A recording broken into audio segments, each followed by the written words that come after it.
मैं स्मृति शर्मा सभी दर्शकों का स्वागत करती हूँ।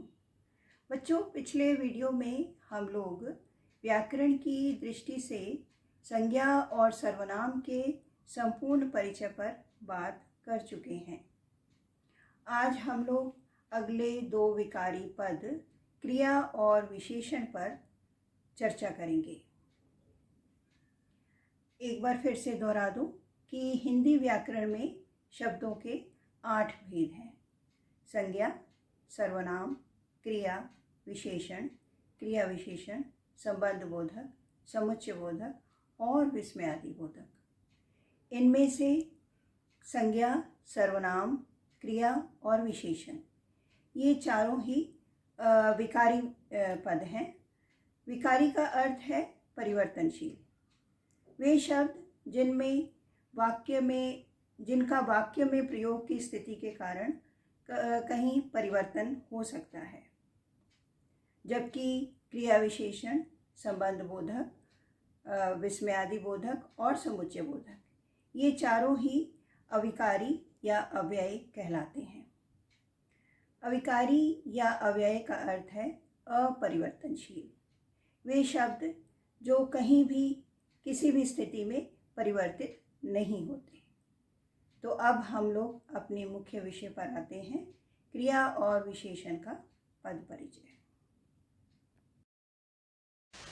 जिन शब्दों से किसी कार्य के होने अथवा करने का बोध हो उन्हें क्रिया कहते हैं, जैसे खाना, पीना, पढ़ना, लिखना आदि। इसके पद परिचय में किन किन बिंदुओं को लिखा जाएगा, इस विषय पर चर्चा करते हैं। पहला है कुम्हार घड़े बना रहा है। यहाँ बना रहा है क्रिया है, इसको रेखांकित किया गया है। तो प्रश्न इस प्रकार आएगा कि व्याकरण की दृष्टि से रेखांकित पदों का परिचय दीजिए। तो हम ये क्रिया पद को उतार लेंगे आंसर लिखते समय, और फिर सबसे पहले लिखेंगे कि ये क्रिया है, क्रिया लिखेंगे ओनली। उसके बाद ये कैसी क्रिया है, इसका भेद क्या है। वैसे तो क्रिया के प्रयोग की दृष्टि से 5 भेद होते हैं, परंतु पद परिचय में हमें कर्म की दृष्टि से जो 2 भेद हैं, अकर्मक और सकर्मक, उन्हीं में से एक लिखना है। अगर सकर्मक है तो सकर्मक, अगर अकर्मक है तो अकर्मक। उसके बाद लिंग, वचन और काल। बना रहा है तो इससे इसका लिंग स्पष्ट हो रहा है कि ये पुल्लिंग है, और बना रहे हैं नहीं है तो इसलिए बहुवचन नहीं है, एक वचन है। और काम अभी हो रहा है इसलिए वर्तमान काल है। इसके बाद वाच्य, जिनको इंग्लिश में वॉइस कहा जाता है, उसका भी वीडियो हम लोग बनाएंगे, लेकिन अभी ये मैं बता दूं कि इसमें कर्तृवाच्य है। और क्रिया किसके अनुसार प्रयोग हुई है उसके अनुसार इसका प्रयोग भी लिखना है। यहाँ क्रियाकर्ता के अनुसार प्रयोग हुई है, इसलिए यहाँ कर्तृ प्रयोग है। और क्रिया का मूल रूप जो होता है उसे धातु कहा जाता है। तो इसका बना रहा है क्रिया में जो रहा है ये सहायक क्रियाएं हैं। तो बना का जो धातु रूप हुआ वो है बना। तो और इसका जो कर्ता है क्रिया का वो है कुम्हार। सो इसमें क्रिया, सकर्मक, पुल्लिंग, एक वचन, वर्तमान काल, कर्तृवाच्य, कर्तृप्रयोग, धातु रूप और उसका क्रिया का कर्ता। तो कुल मिला के ये आपके जितने भी बिंदु हैं बस इतने ही क्रिया में प्रयोग करने हैं, लिखने हैं। दूसरा है गाय पेड़ के नीचे बैठी है। अब इसको बैठी है, इसमें क्रिया है, इसको हमने उतार लिया। उसके बाद लिखेंगे क्रिया, और यह क्रिया जो है बैठना क्रिया जो होता है वो अकर्मक होता है, तो ये अकर्मक क्रिया हुई। उसके बाद बैठी है इसलिए ये स्त्रीलिंग है, गाय है इसलिए स्त्रीलिंग है और एक वचन है। और अभी बैठी है, बैठने का काम अभी चल रहा है इसलिए वर्तमान काल। और वाच्य है ये कर्तृ। और कर्तरी प्रयोग भी है और इसका धातु रूप है बैठ। और बैठने का जो काम कर रही है वो गाय है, इसलिए करता हुई गाय। इसी प्रकार आगे तीसरा है, मैंने गत वर्ष तुम्हें ये किताब दी थी। यहाँ दी थी क्रिया है और इसमें लिखेंगे क्रिया और सकर्मक है। ये क्या दी थी का उत्तर मिल रहा है हमें, इसलिए ये सकर्मक क्रिया है। स्त्रीलिंग है, दी थी, दिया था या दिए थे नहीं है, इसलिए स्त्रीलिंग है। एक वचन है, एक ही किताब दी थी, उसके अनुसार क्रिया दी थी है। एक वचन है, भूतकाल है, ये काम बीते समय में हुआ था, इसलिए भूतकाल है। कर्तृवाच्य है। प्रयोग जो है ये कर्म के अनुसार हुआ है, इसलिए कर्मणि प्रयोग है। धातु रूप दी है और करता है इसका मैंने दी थी, इसलिए करता हुआ मैं। अब इसके बाद हम लोग बात करते हैं विशेषण और उसके व्याकरणिक पद परिचय की। संज्ञा या सर्वनाम की विशेषता बताने वाले शब्दों को विशेषण कहते हैं। जैसे काला, गोरा, ऊंचा, नीचा, 2, 4, सभी कलर, सभी रंग और सभी नंबर जो होते हैं ये भी विशेषण होते हैं। जिन संज्ञा शब्दों की विशेषता बताई जाती है, जैसे काला घोड़ा, इसमें काला विशेषण है और घोड़ा विशेष्य है। तो जिन संज्ञा या सर्वनाम शब्दों की विशेषता बताई जाती है उन्हें विशेष्य कहा जाता है। तो आइए अब हम लोग बात करते हैं इसके पद परिचय की, कि इसमें क्या क्या पॉइंट्स बताए जाएंगे। पहला है, मेज़ पर मोटी किताब रखी हुई है। यहाँ मोटी को रेखांकित किया गया है, तो इसका हमें पद परिचय बताना है। मोटी शब्द को हमने उतारा और सबसे पहले हमें ये लिखना है कि ये विशेषण है। तो विशेषण का क्या भेद है? ये मोटी शब्द जो है ये किस भेद में आता है? ये गुणवाचक में आता है, जिसमें किसी भी वस्तु की गुण दोष का वर्णन किया जाता है, वो गुणवाचक विशेषण होता है। उसके बाद इसका लिंग और वचन। मोटी किताब, अगर मोटा या मोटे लिखा होता तो ये पुल्लिंग होता, परंतु यहाँ मोटी किताब है और रखी हुई है, क्रिया भी इसके लिए लगी हुई है, तो इसलिए ये शब्द हुआ, ये इसका लिंग हुआ स्त्रीलिंग। किताब रखी हुई है, ना कि किताबें, मोटी किताब, तो इसका जो लिंग वचन है वो इसके विशेष्य के अनुसार होगा। इसका जो विशेष्य है वो किताब है, इसलिए मोटी का जो लिंग वचन है, मोटी विशेषण शब्द का, वो किताब के अनुसार हम लिखेंगे। तो किताब हुई स्त्रीलिंग और एक वचन, रखी हुई है लिखा है यहाँ, रखी हुई है नहीं है, इसलिए ये एक वचन हुआ। उसके बाद जो गुणवाचक विशेषण होते हैं उनकी अवस्थाएं भी होती हैं 3।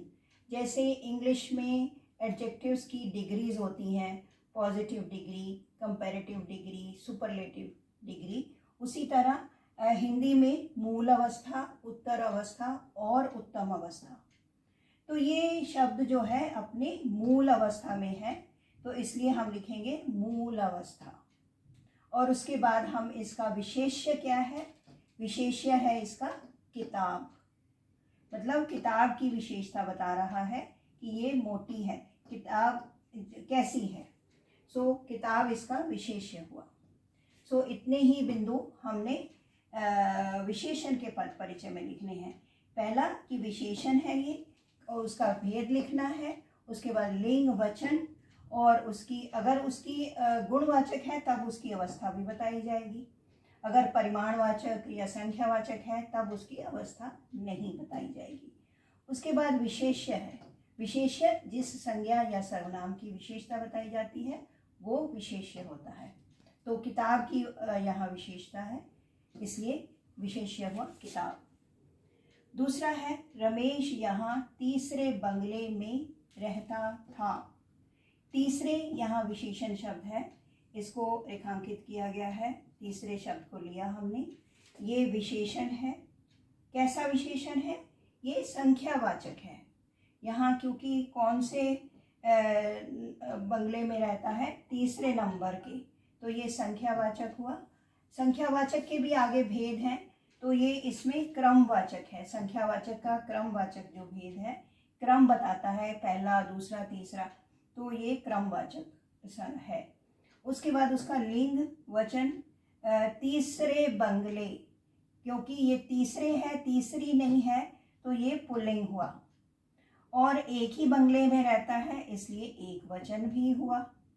और उसका विशेष्य किस संज्ञा की विशेषता बता रहा है? बंगले की। कौन से बंगले में?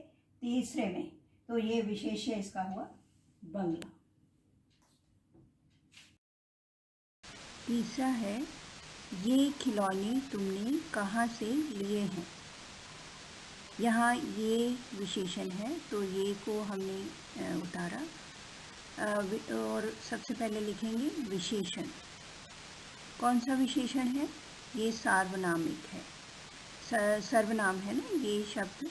और इसको हम सांकेतिक भी कहते हैं, क्योंकि जब हम लोग उंगली से किसी वस्तु की तरफ इशारा करके बोलते हैं कि ये खिलौने या वो बच्चा, तो हम जनरली उंगली से संकेत करते हुए कहते हैं।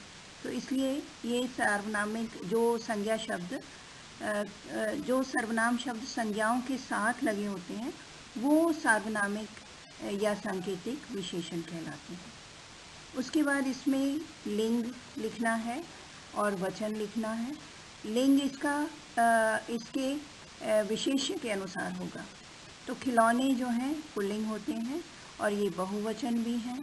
एक खिलौना नहीं है, बहुत सारे खिलौने हैं, तो बहुवचन है। उसके अलावा इसके साथ विशेष्य इसका क्या है? विशेष्य मतलब वो संज्ञा शब्द जिसकी ये विशेषता बता रहा है। सो विशेष्य है खिलौने। किसकी तरफ इशारा किया जा रहा है? खिलौनों की तरफ। ये खिलौने, तो ये हुआ विशेष्य, खिलौने। उसके बाद आता है कमीज़ के लिए 2 मीटर कपड़ा चाहिए। यहाँ विशेषण जो रेखांकित हुआ है वो है 2 मीटर। तो सबसे पहले हम लिखेंगे ये विशेषण है। कैसा विशेषण है? भेद क्या है इसका? परिमाणवाचक। नापने तोलने वाली जो चीज़ें होती हैं वो परिमाणवाचक विशेषण कहलाती हैं। सो उसके बाद लिंग और वचन। कपड़ा है इसलिए ये पुल्लिंग है, और परिमाणवाचक जो वस्तुएं होती हैं हमेशा एक वचन में प्रयोग होती हैं। सो ये एक वचन है, और इसका जो विशेषता जिस संज्ञा शब्द की बताई जा रही है वो है कपड़ा, इसलिए विशेष्य हुआ यहाँ कपड़ा। यहाँ मैं एक बात ये भी स्पष्ट करना चाहती हूँ कि परिमाणवाचक विशेषण के साथ विशेष्य यानी संज्ञा पद हमेशा एक वचन में ही प्रयोग होते हैं, क्योंकि परिमाणवाचक विशेषण के साथ संज्ञा पद वही प्रयोग होते हैं जिन्हें केवल नापा और तोला ही जाता है।